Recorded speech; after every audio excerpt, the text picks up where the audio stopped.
on Kyle for us? Kyle Kemp? That'd be one. Yeah, I think obviously we've been working through kind of with the athletic training staff, with the coaching staff, with Coach Gordon, the rest of those guys. I think everything's looking really promising. I think we're all excited about how things are progressing, where things are at. Obviously we still got a few days till game day, but certainly feel like right now everything's moving and trending in a good direction for us. So maybe a play on Saturday? Yeah, I mean, like I said, Mark Coberly and the training staff, those guys call the shots on that. Again, at the end of the day, just like Coach Campbell always talks about with freshmen, we're not going to put anybody in a situation where, they're not ready for what's coming for them. So if we get to Saturday and they don't feel like Kyle's at 100%, then we'll explore the other options. What are some of the biggest challenges you see from the Oklahoma defense?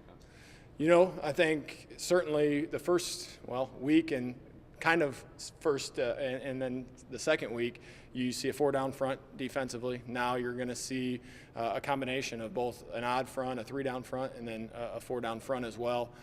Some different coverages, a little bit more man coverage. I think they feel really confident in their ability to match up their skill out on the perimeter. And so I think those things are a little bit different schematically than what we've seen. But I think at the end of the day, I think there's a lot of similarities to what we see in our defense sometimes throughout fall camp and in the spring. Some similarities as you go back to our game plan a year ago. So I think for us, the biggest thing is really going back and rediscovering ourselves and saying, hey, what do we do well? What do we hang our hats on? And then how does that fit against the team we got coming up? Let's back to Kyle for a second. What did he do? Did he do anything today in practice? Or? Kyle? Yeah, I mean, he's out there. He's moving around. He's throwing the ball. He's doing those things. Again, I don't necessarily know what his status is, but he is out there and doing things. Thanks. Now that the offensive line has a game under its belt, how has that kind of informed maybe what they've done in practice, kind of now that they have those live reps to go off of? Yeah, I think that's the one thing with what happened, week one, you miss the opportunity to get a full live game, and then all of a sudden, week two, you come out and it's the first chance that group has gotten a chance to play together in a live situation and against a different opponent than what we've seen for the last 9 months in terms of going against ourselves. So I think those guys are gelling well. I think Coach Myers is doing a great job with that group. Obviously, Coach Campbell and his background with the offensive line, I think they got some things that they feel like they can get ironed out, and certainly a lot of highlights out of that group as well.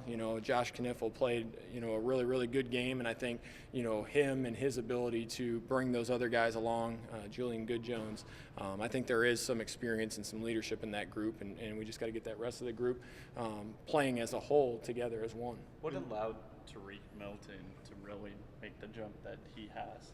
Sure, in terms of being able to get out there and play and be a playmaker for us. I think that kid works really hard every day in and day out. He comes with a great attack to his approach, whether it's practice, whether it's meetings.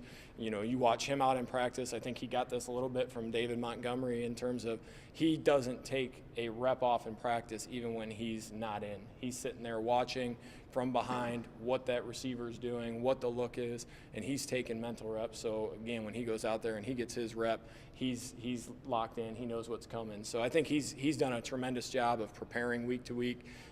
He's done a tremendous job of having great confidence and attacking the details. And I think certainly you saw a little bit of what he could do Saturday. His ability to catch balls in traffic, his ability to make somebody miss after the catch, I think is certainly something that makes him a little bit different. How do you notice that type of stuff when, like in practice, I know you got so much stuff going on that do you try to make little notes of like who's paying attention on the sidelines when they're not in and stuff like that? Fortunately for me, I don't do a whole lot of signaling since I'm up in the box and all that on game day. So practice, I get a chance to kind of see the whole picture of what's going on and all the different moving parts. And yeah, you happen to notice those guys stand out when they're out there and they're attentive. It shows. So I think, and certainly the way he performs shows that he's not missing a beat. When somebody else makes a mistake, he goes and gets the same look. He can go out there and attack it and do it, the way we'd like it to be done, because I think he's ahead of it a little bit. In your offense, how important is the ability to block for the receivers and tight ends? Got to be able to. I think, and I'm sure a lot of people would say that in their offenses, but for us, our ability to get the ball on the perimeter, you look at our success a year ago, I think whether it's the run game, getting the ball out there with David, whether it's the screen game and throwing the ball to David out there or throwing it to, some of the other receivers out there, you got to be able to, and I think that sometimes takes some of the stress off of the offensive line. It takes some of the some of the stress off of the running backs a little bit, knowing that, hey, these guys are out there, they're covering bodies up, and now I got to just be able to go press those blocks and find open space and make people miss. So we spent a lot of time in it in the off season, and I think that's just a pride point for that group. Who do you think is the best blocker in your room? Boy, that's a good question. I think Matt Eaton and Hakeem Butler both do a really good job out there. I think Landon Akers is becoming a stronger blocker out there. I think even Deshaunte Jones, that was probably one of his weaknesses when we first got him here as a freshman. I think that's something he's developed on as well.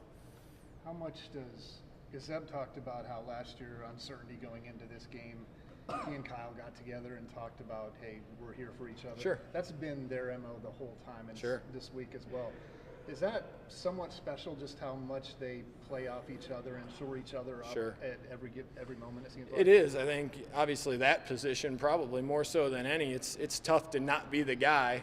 It's tough to be that supportive role and that guy that can stay engaged through all of it. I think Coach Gordon, I think Joel's done a great job of manufacturing that in the room, not just with those two, even the young guys that are coming up with Brock Purdy and Real and Devin Moore. But I think Zeb's done a great job of really being humble this year, really taking a different approach. And I think Kyle does a great job on the other end of it of helping those young guys get better too, helping them understand what he's seeing, what he's feeling, what he's thinking, so that those guys all kind of have a similar mindset. So no matter who's in that game, you slide, a different guy in there, we can still function and run our offense, the way that we've, practiced and prepared for. Back to Tariq, how much of a luxury is his rapid development? Because you guys talked about how both those guys will play whoever's number Sure. one, but Deshaunte has the two biggest, one counts, one doesn't. Sure. And he's emerging. Heck to yeah. have both those guys there. It is. It's really nice, and especially that position when you're asking those guys to go 1,000,000 miles an hour and play as fast as they can, and again they create a big play. You want to be able to get a fresh body out there and do it again. So I think having the ability for those guys to be interchangeable, again, I think both those guys have handled that piece of it really well and understand.